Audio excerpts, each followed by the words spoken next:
Welcome to Thursday's edition of Big Blue Kickoff Live here on Giants.com, as well as the mobile app. It is presented by Cadillac, the official luxury vehicle of the New York Football Giants. He's Paul Dottino. I'm Lance Medow with you for the next 60 minutes. Multiple ways, of course, for you to interact with us here on the program.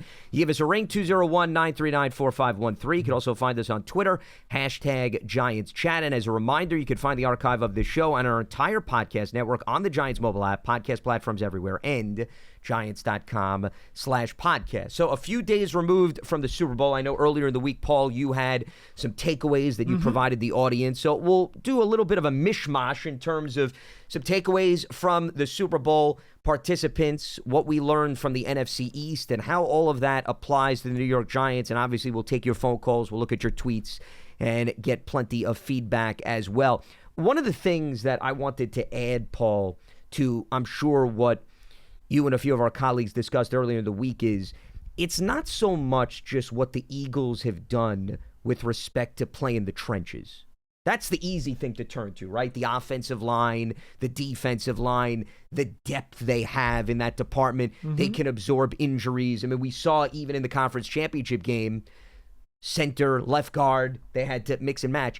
It's Howie Roseman, the general manager, and this is where I want to bring it back to the Giants. Can the Giants develop stability in a healthy situation to eventually get to this point where you have the luxury, where you can draft a year ahead of schedule?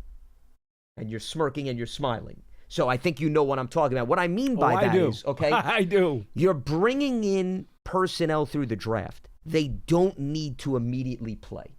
They don't need to immediately be the monsters of the Midway, okay? And get out there, and it's got to be a baptism by fire. We always talk about a baptism by fire with respect to the quarterback position, but what the Eagles have done effectively is they have removed that from other key positions. So they'll draft an offensive lineman, a left tackle, and he may not play until year two.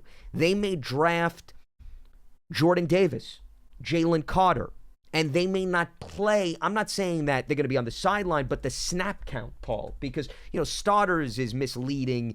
All that means is you're on the field for the first time. I'm talking the volume of snaps is not where you would typically think a high first-round pick or a second-rounder would be. That's how you build substance. That's how you build depth. And that's where the Giants need to get to so that we don't have similar conversations year in and year out where they lose Dexter Lawrence. They lose a linebacker. They lose a running back, and everybody's looking around and saying, is there somebody on the roster that could, forget matching the talent, can keep their head above water? I think a great example of this is one of the guys who I absolutely loved in the 2021 draft, and that's Milton Williams, the defensive tackle. Yeah. Came out of Louisiana Tech, and I've talked about him a lot in the last week or so as people have become more familiar with what he's done, because it took him till this past season to really prove his worth. His first couple of years in the league, you'll remember, Lance. Oh, yeah. He was drafted in 21, 22, 23. There was not a whole lot there to talk about. Well, a lot of talent in front of him, too. Okay. Yeah. So they thrust him into the lineup now this year where all of a sudden, hey, guess what? I know you've been here for 3 years, but now it's go time. We need you. And look what he did. He was really good. And then, of course, obviously had the really strong playoff and terrific Super Bowl.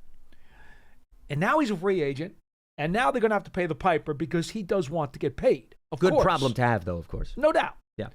But to your point, third-round pick who was drafted at a position of strength, and I don't necessarily know if they expected him to need all the way till this season to come out of his shell. I think they probably would have hoped he would have come out a year earlier. That's fair. But that's a guy who really fits into the Eagle plan, so to speak.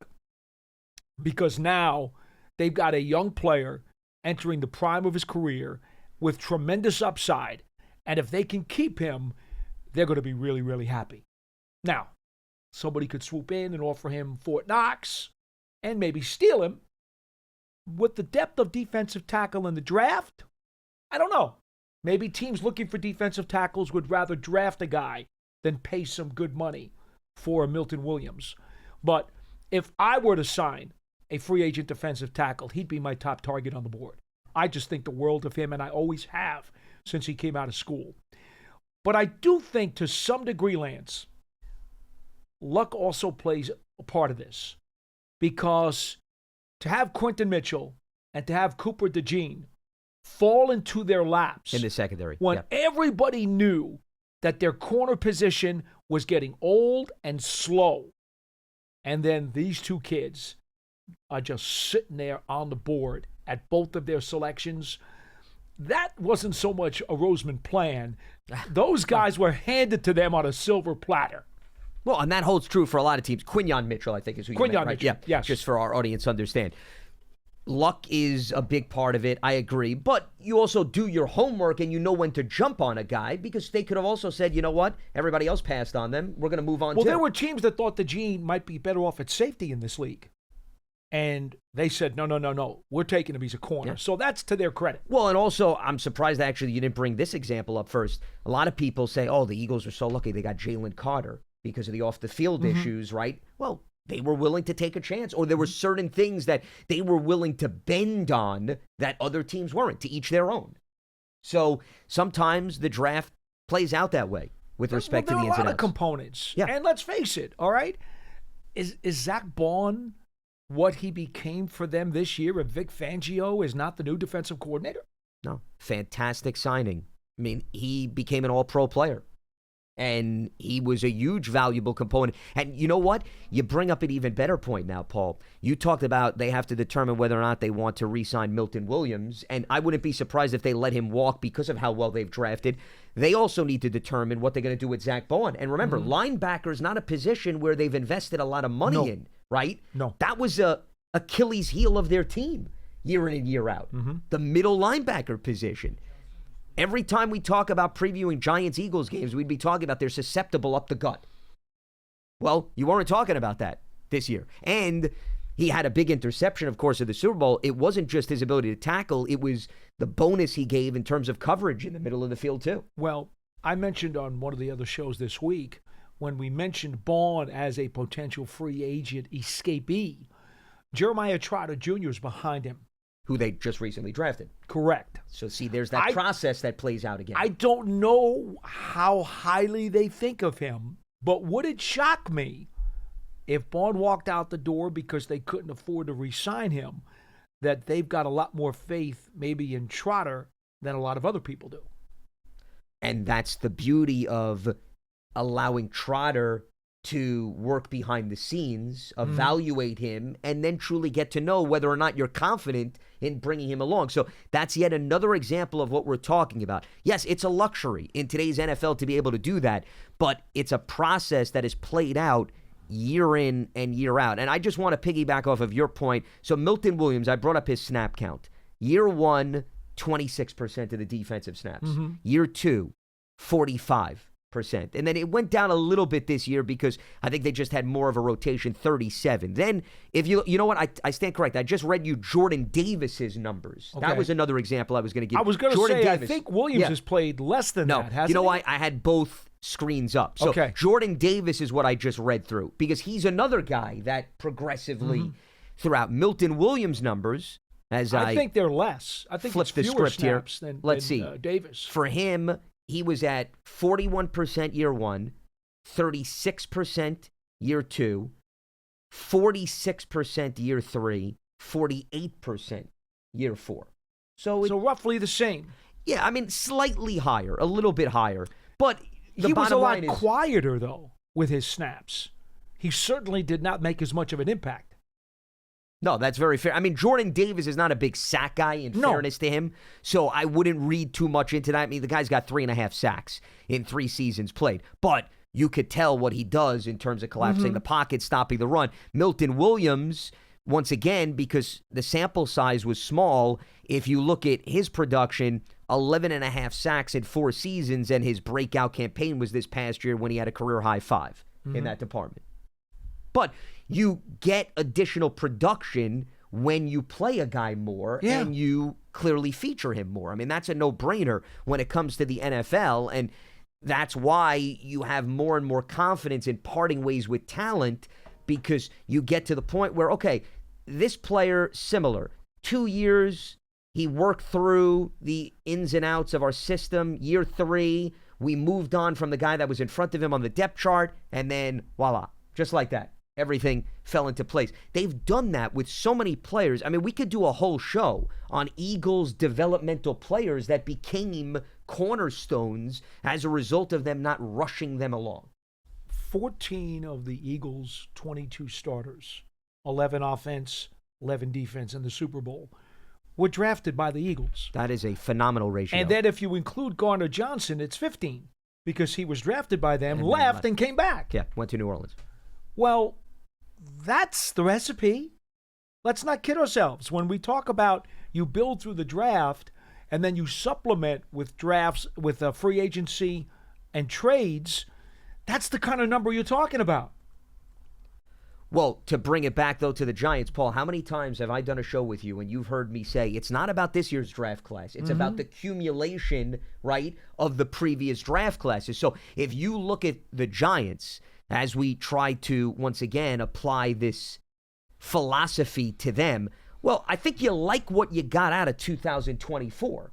You like the building blocks, right? Sure. You like what Neighbors brought, okay? Newbin and Phillips, Tracy, of course, and some of the other guys. But can they build upon what they did in 2024? How many times have we seen a guy come in, he flashes 1 year, and then all of a sudden, year 2, it's not picking up where you left off? So that's now the key litmus test for this 2024 group. And then we're still having the conversation, okay, 2022, 2023, where are the key ingredients? Most notably, Kayvon Thibodeau and Evan Neal, who are your 2 first-round picks in 2022. Okay, well, we know the trajectory and the story of Evan Neal. And Kayvon, he's had to deal with some injuries. I think at this point, you still want to see, well, with Evan Neal, it goes without saying, but you want to see more consistency. You want to see more splash. You want to see more bang for your buck where those guys were selected in the draft. And 2022, okay, now we're going to be entering 2025. So, Paul, we're entering now the 4th season of those first-round picks. You can't be asking yourself midway through the year, what could we potentially get out of these guys? I mean, you can't have those conversations this late into their rookie contract. Okay, but this is why the Giants are better off than they were 3 years ago. Because at the end of this season, 14 of their 22 starters were Giants draft picks. Okay? That's a good number. We just talked about the Eagles volume-wise, number. but now volume-wise, that's a side. good number. Well, now what you want, as we always say, it's about the development of those second and third-year players. Yeah. Well, the Giants have a young roster. We know that. One of the 5 youngest rosters in the NFL, right? We know that. I think they were actually even a little higher than that for most of the year. But I'll just say 5. One of the 5 youngest. So you have the bulk of your starting lineup, 2/3 of it, are young guys that you drafted. Now, it's the job of those players to not only mature and improve, but it's also the job of your coaching staff to develop them. So the Giants are on the right track when you look at that model. They've got the blueprint. They're on the right track, but they just aren't far enough along yet to be considered, a better team. The results are not coming to them in droves because they're not quite to that step yet, but they're getting there.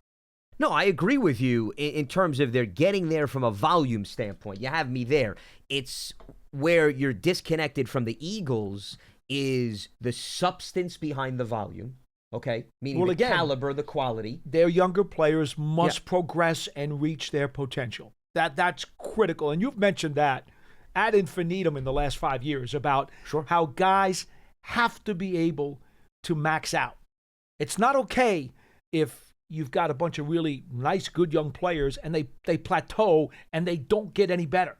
That doesn't work. And you want to see, when we talk about, I don't want to put words in your mouth, but plateau, you don't want to see them hit their ceiling after a great rookie year. Okay? No.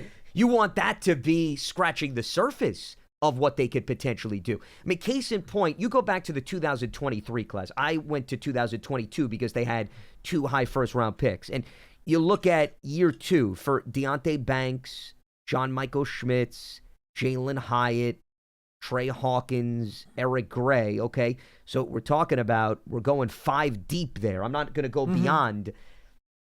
I think if you look back at this past 2024 season, I don't know if I would say the majority of those guys who may have scratched the surface within 2023 and at the end gave you a whole lot more. Now, there were some injuries involved here, and some has to do with the lack of playing time. Okay, I'm not naive, but I think you really wanted more meat on the bone to work with than what was on full display in 2024. What you want out of that locker room are a bunch of these guys to follow the path of Micah McFadden. Yeah. Who has gotten better every year in the league to the point where he just had his best season just now in year 3. That's what you want. Year 3 is where you want That's to hear what you about want. Breakout campaign. If all of these young guys could follow the Micah McFadden path to success, now you've got something going. And what's great about McFadden is you're also talking about a 5th-round pick. But can you get that McFadden production and trajectory from a 2nd-rounder, from a 1st-rounder, even go so far as a 3rd-rounder? You know, that's where you need to see the push. I mean, case in point, Tyrone Tracy, another 5th-round pick. Hopefully he'll continue to blossom and turn into another Micah McFadden-esque story. Oh, yeah. Right? If this is the start, you got to love it. Absolutely. But if this was the best he offers in his NFL career, you're not so happy. Exactly. And that's why I always say this, you know, it's no different than when we receive callers about Jaden Daniels. Hey, the Washington Commanders should feel great, but can we see another year before we crown these guys? Because there has been the take a step back, not be nearly as good and as productive as the rookie year. So my approach and my philosophy is the same way with respect to last year's Giants class. You feel great about the number of guys that played, the number of guys that took advantage of their snaps, but we're not even to the point where we're in the business of crowning anybody. You've got to see another really good season at that same level before you say, okay, hey, the Giants have now foundational pieces where they've had X amount of games and they're not playing the guessing game or wondering what exactly are they getting out of this personnel. I'll give you a guy on the other side of the spectrum, and I hate to do it because I really like the guy a lot. But Azeez Ojulari showed so many big-time flashes as a rookie. Yeah. And he hasn't been able to either stay on the field or consistently put a high level of play together that would point the arrow up. He showed so much promise as a rookie. 8 sacks. And I think it's fair to say that unfortunately, so far, has been his best season. And he's been here now for 4 years. Now, part of it was injuries that I get it. Impacted his level of performance. And again, still, I like the guy an awful lot. And he's been very productive in the amount of snaps that he's gotten over his career. That's all true. But when you take a guy in the 2nd round, you don't need to talk about reasons why, justifiable or not, that he hasn't become a bigger part of your defense. You just need to know that he's a bigger part of it and that he's getting better and that the arrow is pointing up. And that, unfortunately, has not come to fruition. Because if you go by your logic on paper, okay, and you were to tell another front office executive, hey, I'm going to give you, in terms of your pass rush, I'm going to give you Brian Burns, I'm going to give you Kayvon Thibodeau, Dexter Lawrence will throw in there. I mean, he's still a big part of that. And he's gotten better every year, by the way. There's a guy who has been ascending. He just got hurt at the end of his season. Well, and we're also talking about the pinnacle of all pro level, which is what you dream of for every type of The arrow really went through the roof with him. The thing is, the Eagles have multiple all-pro Pro Bowlers at that position. Yes, they do. So it's a little bit different. And then my point is you're also going to throw in Azeez Ojulari as that complementary third piece. On paper, I mean, that sounds nice, doesn't it? Yes. Yes, it does. But then you throw in, okay, this guy missed 5 games. That guy missed 6 games. And then you throw in when this guy came back from injury, he didn't pick up where he left off. Right. Or the star player didn't live up to expectations of the contract. Or the first-round pick hasn't been as disruptive as you had hoped. And then you're now still in the land of the unknown a little bit. And that's where the Giants are. Volume-wise, once again, getting back to your point, it's not lacking there in terms of the numbers game. It's where the numbers game meets the production game. That's where there is a bit of space that has to be made up before you can start saying you're in a healthy position and that foundation can now have building blocks put on top of it. There are so many reasons why a draftee may not reach his full potential in the league. Number one is always injury. But there are so many other reasons that come into play, and we don't have to spend a half hour talking about those. Changing coaching staff, so forth. Oh, yeah. Sometimes it's attitude. Yep. Sometimes it's desire and want to. Sometimes it's inability to pick up the playbook. Yep. Okay? Sometimes it's he's just a bad guy, doesn't get along with his teammates, and therefore doesn't mesh well. Sometimes it's the scheme, flat out the scheme. It just doesn't suit his skills. There are so many reasons that can thwart a guy from maxing out. The problem becomes when you have a bunch of young, talented players who you believe, hey, they got the speed, they got the size, they got the length, they got the frame, they got the strength. You're checking all the boxes and saying, okay, there should be a lot more here on the back of the football card. But for this reason and this reason, it didn't max out. But then you look at player number 2, and then there's 2 other reasons why he didn't max out. And then player number 3 has 2 other reasons why he didn't max out. Well, that's a lot, though. Already. And now all of a sudden, you've got a bunch of players who did not max out, and your entire evaluation process goes for naught because you didn't get enough of players to max out to what they should have become. And because it may not necessarily be the same reason with each one of those guys who fell short, you're left with a very nasty puzzle that is not very easy to fix. And here's the other difference. See, when you're the Giants and you're in that position, you can't take a strike or two, Paul. No. Okay, you can't swing or miss at the plate. No. Meaning every single pick, especially high, has to hit. But you notice because of the Eagles' track record, and this is another difference, let's not paint the rosy picture. The Eagles have had some misses. I was going to bring Andre Dillard is probably one of the more recent examples that encompasses what we're talking about. He was their 2019 first-round pick, okay? Andre Dillard, when he was drafted, everybody was saying, oh, this is beautiful. They go from Jason Peters to Andre Dillard. It's like going from David Robinson to Tim Duncan. Right. Brett Favre to Aaron Rodgers. There's no in-between. There's no interruption. Man, did he flame out. Well, they didn't have anything to show.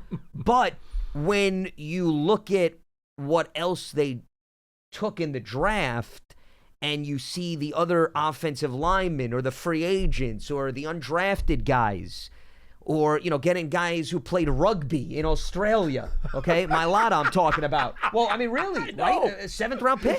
I know. Right? I know. I mean, how do they find these guys? Oh, man. You can afford then to have Andre Dillard not pan out. The Giants, though, are not finding guys in the middle of Australia down under playing rugby. Well, the one common factor, and I shouldn't say common, but the one factor that seems to have sidetracked most of the Giants' better prospects in the last few years from reaching their full potential is injury. Unfortunately, right? Thibodeau broke his wrist. Yep. Ojolari's had multiple things happen to his legs. You talk about Cordell Flotz had multiple muscle pulls, to his lower half of his body. And you talk about these guys, Wan'Dale Robinson blew out his knee. Some offensive linemen. All right. Over the years, really, you go way back. So a lot of the offensive linemen. Unfortunately, in the Giants' case, although there have been a number of other players that maybe had some different things also prevent them from maxing, the injury bug does seem to be the one that has hurt the Giants the most when you talk about guys who should have been very good NFL players and they just never panned out and got to where they were supposed to be. Well, I mean, that's why we're adding the context. But once again, there is no room for excuses in the NFL. The league doesn't give you an extra pick or two and say, hey, we're sorry this guy got hurt. Compensatories for injury. Injury. Well, you love that, I'm sure, to balance things out, given, your thinking and so forth. But they don't operate like that. No. So, yes, there's legitimacy, Paul. I'm not disputing it. It's facts you're dealing with. But okay, the answer by the NFL is deal with it. Right. Find guys in the 5th round, 5 guys in the 6th round. Jalen Reagor, by the way, is another guy that I just wanted to reference to the Eagles, right? Justin Jefferson. Yes. The Vikings said thank you very much. But, Reagor, Dillard. So I don't want to make it seem as if everything the Eagles touch turns to gold. That's not the case. It's just when you are in a position where there's a lot of substance and you're hitting in the later rounds, it's okay if you don't get 1 or 2 right, even high on the draft. Mm-hmm. And that's the biggest difference right now between these teams. So we'll open up the phone lines. Curious your feedback on what we've been hammering home here in the early stages of Big Blue Kickoff Live. 201-939-4513 is the telephone number. You can tweet at us as well, #GiantsChat. Can we just throw out a little bit of NFL news? We do know the Jets have now officially announced they have informed Aaron Rodgers that they're parting ways with him. Yep.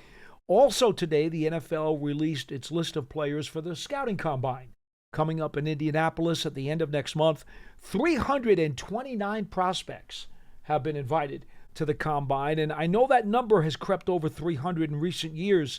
I can't remember now if this is the most, but I know it's been getting higher and higher, and I think this may be the most that we've seen. And I'm looking at this and I'm saying to myself, man, oh man, oh man, these scouts got a lot of work cut out for them because there is just a plethora of players. This whole thing has become such a circus. And I don't know how many times have you been at all ever? To the combine? No, I've covered it from afar. Okay. Yeah. So I've had the opportunity to go to about a half a dozen in the last decade. And even in that short period of time, it has become an absolute circus. And, I get it. I understand that it needs to be what it is. You need all the players there. You need all the medicals. You need to have all the interviews and stuff. But so much of the rest of the festivities, if you will, around it, plus the underwear Olympics, when they actually do the testing in the underwear, so to speak, shirts and shorts. Yeah. I just wonder if we just haven't kind of overblown this whole thing a little bit. Oh, just a tad. If you want me to weigh in, I'll give you my opinion. Just a tad, right? Just a tad. Just a tad. But it is necessary. And again, more for the physicals and for the interviews, more than anything else. But and they've changed a lot of the events that they do in the last few years. Yeah. They've changed the events a lot. But in any event, I just wanted to mention that because that's some real news that did come out today. And, hey, if any of the scouts need a helping hand, you can chime in on your scouting reports for all 329 that you'll get to. Absolutely. What is it going to take you? About the next 3 days, right? You should have them all wrapped up? I'm expecting a whole printout. You know what? I don't think I'm going to do 150 players like I did last year. That was too much. Really? Yeah, I did about 150 last year. Wait, so you're now evolving and rethinking your game plan? So what's the magic number then? If 150 is too much, what's the ballpark figure you're aiming for? 120 maybe. All right, so you're going to sacrifice 30 players. 30 players that would have had the honor to be reviewed by Paul Dottino. God. Think about how unfulfilled their lives are going to be moving forward. I hope you very carefully select who you're going to chop off at the line of demarcation. Well, let me point this out to you. As far as we know right now, that the NFL, I don't believe they've officially given the full draft order out yet, have they? I don't the think full they draft have. order. You're talking about a press release from the league? Yes, the league usually does. They usually give out a something full like that Pearson, out. do we know if that's out yet? I'll tell you why. I mean, they're going to have to do that because now waivers, remember, go into the draft order. Yes, so and they also have to give out compensatory picks too coming up soon. So the league, I'm sure, has made some type of declaration, at least to the teams, because of the waiver process now. All right, so Tankathon, one of the websites that does track a lot of draft stuff in all the different sports, They've got the Giants in the 4th round. Their pick at 104. Okay?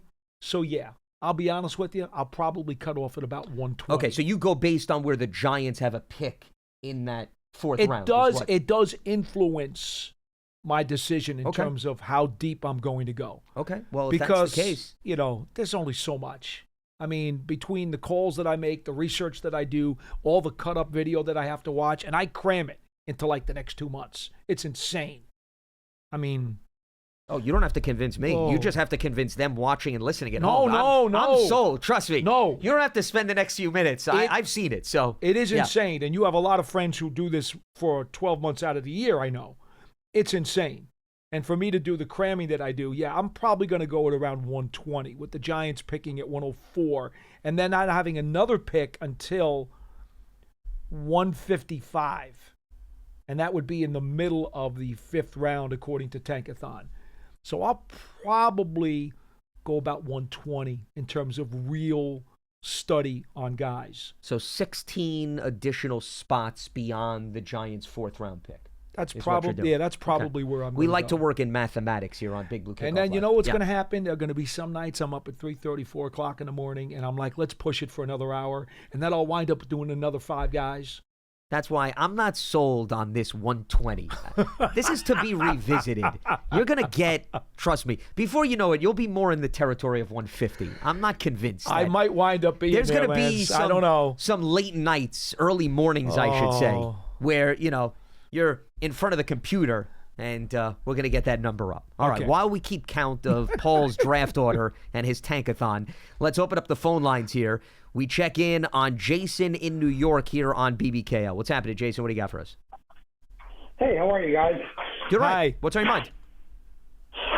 So I'm just calling about the Eli Manning Hall of Fame vote.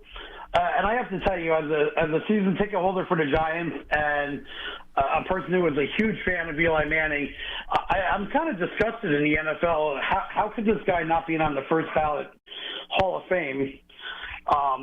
When he retired, he was in the top 10 in every statistical category as a quarterback. I think he's still 11th in a couple of those categories. The 2 Super Bowls, the MVPs, and I think what a lot of people don't think about, and I argue about this with Giant fans all the time, like, tell me a Hall of Fame offensive player that Eli Manning ever played with. And there's none. I mean, there's not one. So for him to not get into the Hall of Fame on the first ballot when a couple of these other guys did, to me, that just to me shows the Hall of Fame doesn't quite mean as much. And that's not just in football. I think that's in any sport. Some of the guys that don't get in, whether they're first ballot, not first ballot, what your thoughts on that are. I don't know if you want to start. I've talked about this a lot in the last 2 weeks, so I don't think I need to really You don't want to add? What's there for me to add? No, I agree with the caller. I think the whole thing was just very misguided. Well, listen, I understand that perspective, Jason. I'm going to disagree from the standpoint of, Antonio Gates should have been a first ballot Hall of Famer, and he had to wait a year. So if a guy like that, who is arguably one of the greatest tight ends, he's also on the All-Decades team, and pretty much everybody on the All-Decades team that the NFL unveiled, around the 50th anniversary, has gotten in. That, to me, should put things in perspective that I understand you're a Giants fan, you love what Eli did, and that's all great, and there's nothing wrong with that. But I think if you maybe take a bit of a step away from that investment, I think you'll see other players that were worthy of being first ballot Hall of Famers and did not get that benefit of the doubt. So that's why I'm not as alarmed that Eli did not get in. And when I was on with John, I think it was last week, or it was right before they were making the announcement for NFL honors, I brought up Kurt Warner because a lot of people bring up Kurt Warner and he didn't have nearly as long of a career, but Kurt led the NFL in several categories, multiple seasons, and that does hold weight. Eli benefits from the cumulative effect, meaning the durability of his career, where he ranks in terms of total yardage. But Kurt had an MVP award. He had signature seasons where he led in completion percentage. And if you look at the track record of Hall of Fame voters, that gives guys a bit of an edge, and Eli is lacking that on his resume. So when you take that into consideration, and I think other players that deserve to be first ballot Hall of Famers, I'm not as surprised at all in terms of how this played out. Caller, here's what I will say. All right, I don't want to rehash all this because I've got about 5,000 pounds on this side of the scale that says Eli needs to be a Hall of Famer, and there's about 5 ounces on the other side that says he's not a Hall of Famer. The whole first ballot thing, I think, is absurd. If a guy's a Hall of Famer, he's a Hall of Famer. He's not going to play another snap for the rest of his career. So what does it matter what year he gets in? Especially because in the Hall of Fame, the bust is there, the guy's name is there. There is no identification on the bust or his induction. They don't have a plaque like at Cooperstown where it says he was a first ballot inductee. It doesn't matter. Once you're in, you're in. So this whole thing about reserving first ballot for guys who are extra special, I think is entirely bogus. But that's a philosophical problem that I have with the committee. And it's not necessarily specifically about Eli Manning. It's about every player. I think first ballot is just a bogus standard for anybody. Now, the other thing that I would say, and caller, I'm going to give this to Lance and then we'll let you respond real quick. The other thing was one of the major points of contention in the room against Eli, and I know you're going to fight back on this, and I'm going to be proud of you, was his 500 regular season career record. They used that as a gigantic time bomb against him, and you and I both know that is completely bogus. Well, you know how I feel about quarterback records. That's why. I mean, it's a team reflection. That's why I'm giving it to you. It's not a quarterback. And they used that as a major punch to Eli's candidacy, and that's bogus. Well, that's why, to me, if I'm the voters, and we'll let you jump in here, Jason, here in a second, I would, if you want to nitpick or you really want to put him under the microscope, then utilize his touchdown to interception ratio or things that are in tune with the individualized position, which also is contributions from players around you. But that, to me, I'll buy more so than how the Giants fared with Eli Manning under center. There's a variety of reasons behind that. Go ahead, caller. Yeah, no, I agree. And I agree with you about the Hall of Fame, Paul. That either you're a Hall of Famer or you're not. You know, the question on, when you get in, it's either you are or you're not. Because he doesn't get in this year, he's going to get in next year. Why? Because now we realize he's a Hall of Famer, or now, we realize we messed up. Either the guy's a Hall of Famer. If you can't look at a guy and say he's a Hall of Famer, then guess what? He's not a Hall of Famer. And to me, personally, I go back and I look at, and Eli played with some good players. I'm not saying he didn't. He had a good offensive line the years of the Super Bowls, but none of those guys are Hall of Famers. And you look at a lot of other great quarterbacks that are in the NFL and guys that I don't even think are as good as Eli Manning that got in on the first ballot. Well, like who? I mean, Jason, I don't mean to quarterbacks of all time. I don't mean to press or belabor the issue. But Jason, when you make a statement like that, that's a big generalization. Can you give me an example of another quarterback that got? Because I just brought up, I have in front of me all the first ballot Hall of Famers in the history of the Pro Football Hall of Fame. And in the last, if you go back to 2006, so I'm giving you about a 20-year span, the only quarterbacks that got in on the first ballot going back to 06 is Troy Aikman, Brett Favre, and Peyton Manning. I mean, that is a select elite few we're talking about. If you were to give me some complimentary guys and say, well, how did this guy get in and not Eli? I think you got much more of a substantive argument. It's just those three guys. That's it. So I'll say Troy Aikman. To me, watching Troy Aikman and watching him, I think Eli Manning's a better quarterback. Troy Aikman played, how many great players, Hall of Famers, that Troy Aikman played on some of the best teams of all time, had numerous Hall of Famers that he played with, and if you look at his career numbers compared to Eli Manning. Well, it was a different time. I mean, that's why I really don't think it's a great comparison, because Eli played more in a passing era. Troy Aikman played in more of a running era with Emmitt Smith, to your point. He was part of one of the greatest NFL dynasties, so let's not be naive. That's going to help him. He's a 6-time Pro Bowler. So he's got more in terms of the individualized accolades than Eli. I mean, I could go up and down the list. I do think there is offensive line. Yeah, well, without a doubt. But can't you say that most Hall of Fame players were on good teams? Peyton Manning was surrounded by a lot of great talent, was he not? In Indy? I'll make this easy for both of you. Okay, if you wanted to take all the emotion and all the intangibles out of it, and I don't think you can when you talk about a quarterback, because Eli's durability record absolutely should count. And he deserves credit for that. For him. Yeah. So should the 2 Super Bowl MVPs, when on both of those runs, outside of the Atlanta home game in the first round of the playoffs in 2011, they were underdogs in every one of those games. And he brought them back and won those games in coming from behind. Those are all pluses for him, in addition to the teams that he beat in those games. Mm-hmm. Those are all pluses for him. But let's just go to Pro Football Reference for 1 second. If we strictly went by numbers, and they do strictly a mathematical computation of every quarterback based on their entire passing record across the board, right? This is strictly now math. This has nothing to do with intangibles or what we saw or what we feel. This is strictly based on mathematical numbers. And they've got all the all-time quarterbacks listed.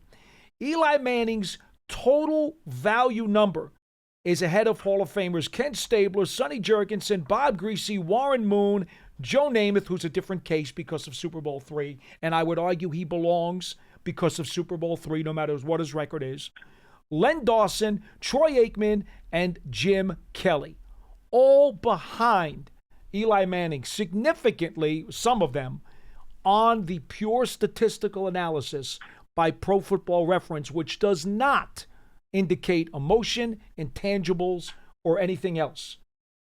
So if he's higher than all those guys, how do you look somebody in the eye and say, I'm not voting for him? I think that's a very simple question, right?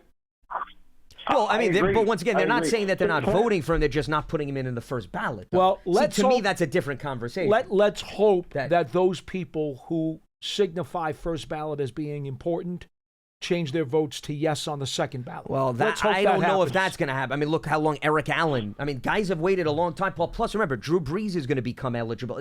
You got to take into consideration the guys that all of a sudden join the field on an annual basis. So now, it may take some time. You got to at least be prepared for that. And I know it could happen. I'm just telling you. I know it could happen. And appreciate the phone call, Jason. Thanks for giving us How is that justified, though? How do you punish a guy who clearly has the credentials? We've said, okay, we're not putting him in on first ballot because first ballot is special. So now we're going to have to wait till the second ballot. Oh, wait a minute. Second ballot? There's a bunch of other guys who are Hall of Famers, too. We're going to have to wait till third ballot. Oh, third ballot. Now another guy's up. Well, there's two. So what you're wind up doing is making excuses not to put the guy in. When you make him wait like that year after year, you're coming up with excuses not to put him in, even though you've already decided, well, he's Hall of Fame worthy, but, oh, wait a minute, there's a reason not to vote for him now. That's just preposterous, if you ask me. Well, I'm sorry. Listen, I understand that, but I think it's more of, I wouldn't necessarily look at it, you're punishing the player. I think you're also looking at the caliber of the guys that are now eligible. For example, I believe Larry Fitzgerald and Drew Brees will both be in the field next year. Mm-hmm. You can make an argument both of those guys are first ballot Hall of Famers. I don't. Again, I don't. So the first ballot thing doesn't carry weight for me. The only reason why I'm bringing that up is because Hall of Famers in my mind. Okay, but I would vote for them any year. Any year. Sure. Okay, but what I'm saying is the reason why I'm classifying it first ballot is that could get in the way of Manning getting more votes to reach. I mean, 80% now we're talking about, I Paul. know. That's the other thing you got to take into consideration. By the way, how fair is that? It's a noticeable that they number. Changed the rules now to make it more difficult mathematically to get in. How fair is that? Because what about all the guys who are now in? So now, How many of those guys would not have gotten in if the rules had been like they are now? So now, why is one Hall of Fame class more difficult to get in than other Hall of Fame classes? Because some board of directors decided, well, we're going to tinker with the numbers. How is that right? Because now, board of directors, maybe you got a bunch of Hall of Famers in Canton who never should have gotten in because you didn't have the right formula. Well, how is that fair? Well, that's why you got to look at it through the lens of an error. It's no different than 17 games versus 16 games in your statistics, right? I mean, I think that's a fair parallel. The whole thing with Saquon Barkley and whether or not he would have gotten the rushing record, even though, he would have played an additional game compared to Eric Dickerson. So, I mean, it's similar. from that standpoint. Things change, things evolve. It's not fair, to your point. It's not equal across the board. That's why, and I get the Pro Football Reference. I don't know the ins and outs of the formula that you were going through. I simply am going there because it's a neutral mathematical computation without our feelings involved. Without a doubt. But Eli, I guess I'm not surprised that he's ahead of a number of those Hall of Famers because Eli, once again, was in an era where he was throwing the ball a lot more than Bob Greasy and Len Dawson and all those other guys, in fairness. So his style of play enabled him to have at-bats, as I like to call it, for his numbers to look a lot more glowing than if you were a quarterback that wasn't playing where you were throwing the ball 45 times a game. Once again, though, that's where the postseason stuff comes into play. The Super Bowls, the Super Bowl MVPs, the durability where he proved to every coach that he ever had, that I can be here for you every single week. Those are things that have nothing to do with era. No, I agree. Those have to do with being the guy when you were supposed to be the guy. Durability, I always feel, is a huge, huge advantage for Eli Manning, and it should not be dismissed. I think also a number of people would say, and I'm in line with this thinking, that as good as some of those postseason runs were, when you're talking about a Hall of Famer, you're looking at a Hall of Fame career, Paul. You're not looking at a Hall of Fame 2 seasons on an island. And I would say that for any player that had a good postseason run. It's the accumulation of a career. It's not just 2 postseason runs on an island. Well, that's why Jim Plunkett, with his 2 Super Bowls, is not a Hall of Famer. And I always bring him up because everybody says, well, a guy that has 2 Super Bowl rings and an MVP, he's got 1. Well, Plunkett would beg to differ. Right. Yeah. But his career is not even a crumb compared to Eli Manning. Oh, of course. No. Let me get this straight, though. You believe Eli is a Hall of Famer? I think Eli will eventually get in. I think he will eventually get in. I think eventually he will, too. I think he absolutely deserves it. But when I say will eventually, I think it's going to take a lot longer than most people think, Paul. It probably will. And that's what I've been emphasizing, and I said that all along, even well before the vote, because of, I think, the thought process of the voters, but also you got to take into consideration the other quarterbacks that will be coming down the road on a yearly basis who have, we're talking about elite numbers from a passing perspective. Well, in each of the next 3 years, it's going to be Breeze, it's going to be Big Ben, and it's going to be Brady. Okay, well, now we don't need to sit here and debate. Okay, no, we don't. Although I think that Ben and Eli, if you weigh them, Ben's regular season exploits higher than Manning's. Manning's postseason exploits higher than Ben's. Okay, I mean, if you want to look at it from Ben was not nearly as durable over the course of time. With the missed many more games to injury than Eli did. I think, though, and had a better supporting cast. Well, I mean, listen. Over the course of time, Ben's had years too where the Steelers personnel has been over the course of time especially had a better supporting cast. No, I think that's very Once again, especially if you look at the defensive side of the ball. No question. I mean, and that helps. It's a team game. Helps. That's more of a reason why I don't consider the record and where I would disagree, Paul. And I know we want to get to some more callers here. The only other area that I would disagree in terms of bringing up who they beat in the postseason is, but that's a team accomplishment. Eli didn't win those games single-handedly. Big Ben didn't win those games single-handedly. So I don't like bringing up, they knocked off Eli's so-and-so. Individual performance in terms of touchdown to interception ratio and the plays that were made that he had to actually do were exemplary. Well, I mean, there's defining moments, without a doubt. And he created those. But I guess my point is I wouldn't hold it against the quarterback if he didn't have those overwhelming moments. Yeah, but you have to give credit to the guys who do. Sure, but that's what the Hall of Fame voters... And that's what pushes Eli over the top but they're for any of the skeptics. Like you and I are going plus here, minus there, plus here, and everybody else looks at it differently. No, and that's how you get the unanimous. I got you to say you believe that he will get in at some point, I think and he that's will good get enough in. for me right now. But remember... I'll live with that. All I'm saying is you're going to have to be patient. And I think you're going to have to be patient. Too. They made Harry Carson wait a dozen years. Yeah, well, be prepared that could very well happen again, is all I'm saying. The dude was a 9-time Pro Bowler, 4-time All-Pro, voted one of the top 100 players who ever played the game by NFL Films in the league, and yet they made him wait 12 years to get into the Hall of Fame. So, trust me. Yeah. I get the whole being patient with this Hall of Fame committee. Trust me, I get it. Let's head back to the phone lines. We got Donnie in Queens here with us on BBKO. What's happening, Donnie? Hey, guys. It's good to hear you back. Just a couple quick things on the Hall of Fame, then I'll get to my real thing. Paul, I love your passion and for Eli, but there's, I think, two things you're missing. Number one, unfortunately, like everything else, even the Hall of Fame now has become a business part for the NFL. So they are strategic about who they put in and when. They need headliners, so they don't want to put too many guys in. So, like you were talking about, first ballot guys. Well, they need to spread it out. So, unfortunately, Eli may be a victim of, number one, the era he played in was probably the best era of quarterbacks ever. And then, yes, they're going to want to probably put him in as a headliner at some point. I tell you what, I have heard from people on the committee secondhand who have then relayed messages to me that even they admit this is not a very headline-grabbing or sexy Hall of Fame class. And they're not expecting a very good crowd at Canton. They really, if they were into any kind of business parts or business impact of this vote, Eli would have made this a smashing success. He's not in this class. It is a muted class. Well, it won't be a long speech, so you can look at it through that standpoint. It's a muted class. Not a high-volume class. Canton's not going to make a lot of business out of this one. I would argue, I mean, listen, the threshold should be high. It should be hard to get in. You shouldn't put in 7 guys just because they want to steal headlines. It should be because the 7 guys met the 80% vote.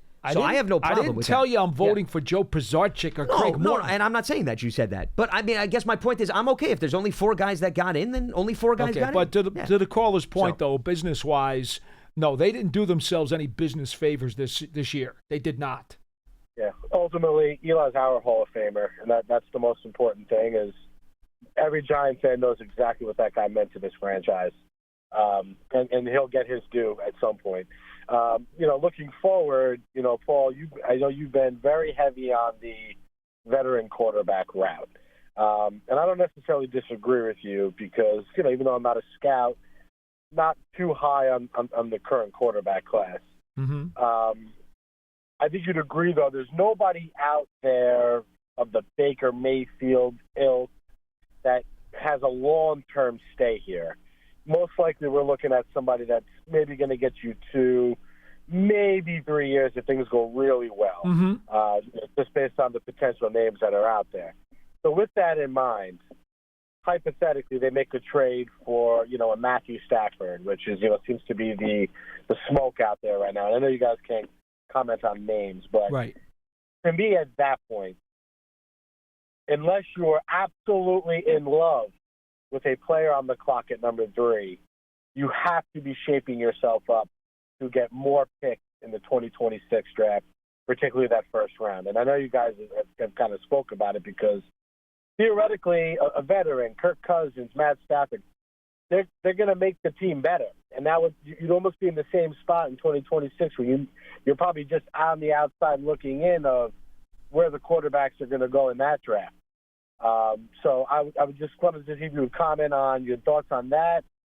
And second, do you think that if there was a new regime here, a new GM and a new head coach, that they would be going this veteran route as well?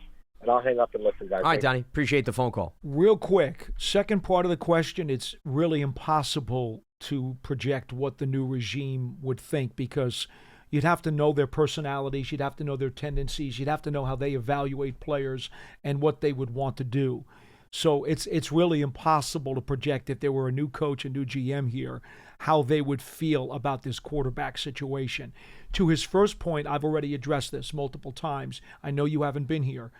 I have made it very clear that if I could get somebody's number 1 and number 2 picks next year, specifically the Raiders at 6, if one of the 2 quarterbacks don't get taken in 1 and 2, I would try to bait the Raiders into coming up from 6 to 3. And I would trade down to 6. And I would try to milk from them. And if I don't get what I want, I'm not going. I want a number 1 next year, and I want a number 2. And it could be maybe even a 2. No, I think I really want the 2 in 26. The point is, I want 2 premium draft picks to move from 3 to 6, so that provides me protection. because that means I'll have 2 premium draft choices potentially in 26 to use as trade bait if I need to move up and get a specific player in that ensuing draft. I've already discussed that plan multiple times over the last couple of months on this show. So I've addressed that question prior. I've now repeated my answer to you here. I still think you have to simultaneously accomplish the feat of, even if you go down the road of trading for a veteran quarterback like a Stafford, for example, we're talking about a guy that's been in the league for 16 years, okay? You can't bank on, A, him staying healthy, and B, him being an answer beyond the season. So I don't see them rolling the dice even if they went that route. And when you're picking this high again, and there's no guarantee. I know you said if you get multiple picks the following year, you could package them and move up. But if you can get a 1 or a 2 to move down 3 spots, that 1 and 2 is going to be incredibly valuable to help you move up if you need to in 26. You're talking about, but remember, it really would. It takes 2 to tango, though. There's no guarantee, though, that a team is willing to swap spots. So what I'm saying is you're still, Paul, if you go down your road, you're still banking on the unknown. And you don't know. That's what the game is. You don't know. You play it in 3-year increments. Sure, it is unknown. There are unknowns. But I think with the 3rd overall pick this year, I'd say you'll know whether or not you're going to get a quarterback because you're high enough. Whereas if you then move it over to the following year, I think you're just essentially delaying the inevitable. Well, that's why I don't know if they'd be willing to go that direction. I'm not talking about what the Giants would do. I'm talking about what I would do. I know, but based on how Donnie posed the question, I'm taking into consideration the team's mindset too. Well, that's a big part of the equation. To me, if I can't get the extra draft capital, Travis Hunter is my guy at number 3. It's just that simple. Again, assuming that quarterbacks go 1 and 2 and he's on the board. Travis Hunter, I'm running the card up unless I get ultimate value in moving down a couple spots, like I said, because it allows me to hedge for 2026 with extra draft capital in my pocket. But if I'm taking a player, Travis Hunter's my guy at 3. I've said Hunter, I think outside of the quarterbacks justifies that because of his versatility and his two-wayness. I think one of the things I just want to bring up before we close up shop here is not to say that enough teams in the NFL learn from other teams' mistakes, but we've had some recent examples where teams have gone out and invested a lot of money in veteran quarterbacks that have a lot of wear and tear, like the Kirk Cousins situation in Atlanta. So if you go down the road of then you have to give up draft capital for a quarterback that's 16, 17 years in, you've got to look at the Aaron Rodgers, the Kirk Cousins, and you can't just say, oh, well, we're going to be different because we have the magic potion. The NFL doesn't work like that. So that's why if you want to go down that pathway, I'm not saying it's a bad pathway, but you've got to have then the youth movement beside that veteran quarterback so that you can start the clock for the younger guy as opposed to just putting everything in the middle of the table for somebody that may have the pedigree, but the durability may not be synonymous with that pedigree, and that means that the results are not going to come with that as well. Again, I think it's important to note for those folks who don't appreciate what it is that I've tried to explain, I have no issue with taking a quarterback on the second day. And I prefer Jackson Dart myself, but I have no problem with doing that. That's fine. But if I got a shot to get Travis Hunter or load up on draft picks in next year's draft, I'm much rather doing that than taking a quarterback at 3. No, and I get that philosophy, but I would say if they love a quarterback in the room, then Paul, they have to take it. They're taking the quarterback at 3. No, I get that. Them. I get that. If they're all in, then they should take the quarterback. Yeah. It's their job to make the right pick. If they're all in, they are responsible to make that pick. I'm simply telling you, I'm not that guy. No, I get it. I just think I go back to when you're this high, it's a big gamble to push things back a year, especially if you do not have an answer at quarterback or a plan in place. And that's what I think Giants fans need to take into consideration. If they were 6th or 7th, I think you and I are having a much different conversation. But when you're in the top 3, you don't know what's going to happen in 2025. And I'm not saying that the Giants are going to win 11 games and get to the promised land, but even if they win a few more games or whatever it may be, all right, well, they're not going to be in the top 3. Okay. So you're not going to be in an advantageous I hate position. to keep adding layers to this, but as I told John the other day, going into the draft. Now, if Josh Allen was in this draft, I would take Josh Allen. If Justin Herbert were in this draft, I would take Justin Herbert. Sure. Okay? If Andrew Luck were in the draft, Well, but the reality is I they're would take not. Andrew Luck. Yeah. But they're not. Okay?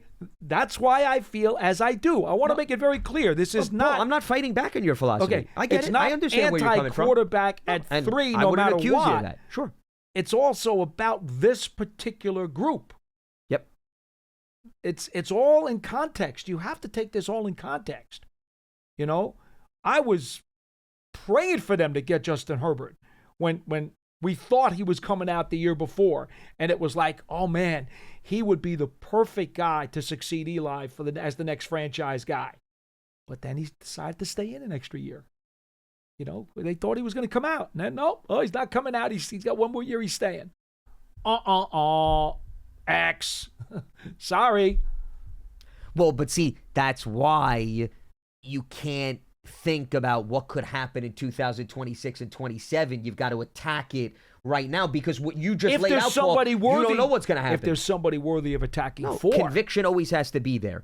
I just feel that if you're top 3 and you have a shot at one of the top 2 quarterbacks, there's probably going to be enough conviction in the room to tilt in that direction. That's just how I think things could likely play out. By the way, folks, just for future conversation on this, did you see the report that Arch Manning is getting, I believe, the report was $6 million in an NIL deal with Red Bull Well, for the upcoming season? Welcome to today's college football landscape. So let me ask you a question. If that's only the beginning of his NIL waterfall, and there's going to be plenty more, don't think that that's the first one he's getting, okay? Can you imagine? Why would any quarterback come out a year earlier when the NIL money is probably going to dwarf any rookie contract he could possibly get from the NFL? Think about that. Well, and you could talk about this through the lens of other players, too. No They're question. all debating that as well. But especially the quarterbacks. Yeah, it's been a game changer. Because we're overpaying quarterbacks in the NFL. I know you don't like that, but that's how I feel. We're going to start overpaying NIL quarterbacks in college very soon. Just watch. Well, why do you think Bo Nix spent 5 years in school? Because as you transfer, you make money. And you know what? I would argue just real quick, that may not actually be bad for the NFL. It may be bad if you're picking high because you have more years to evaluate the quarterback. Absolutely. So I would think you would like that. You'd like I do. It. Okay. I just want to make sure. Oh, if I'm in the NFL teams, I love it. Keep those guys in school. Let them grow. Let them mature. Let them gain experience. Let them develop. Maybe then it won't be as important to get them a redshirt year when you draft them. Yeah, it could be a blessing in disguise. Absolutely. Yeah. You know I was a Bo Nix guy all the way. Absolutely. Even a guy like Cam Ward and Shedeur Sanders who have had multiple years of college experience. All right, that is going to wrap up Thursday's edition of Big Blue Kickoff Live. Appreciate everybody for tuning in. We'll be back up and running again for Friday's edition of BBKL. Today's episode is part of the Giants platforms everywhere and Giants.com/podcasts. For Paul Dottino, I'm Lance Medow. Stay locked to Giants.com for all the latest, and we'll speak to you on Friday right here on Big Blue Kickoff Live. Have a good one.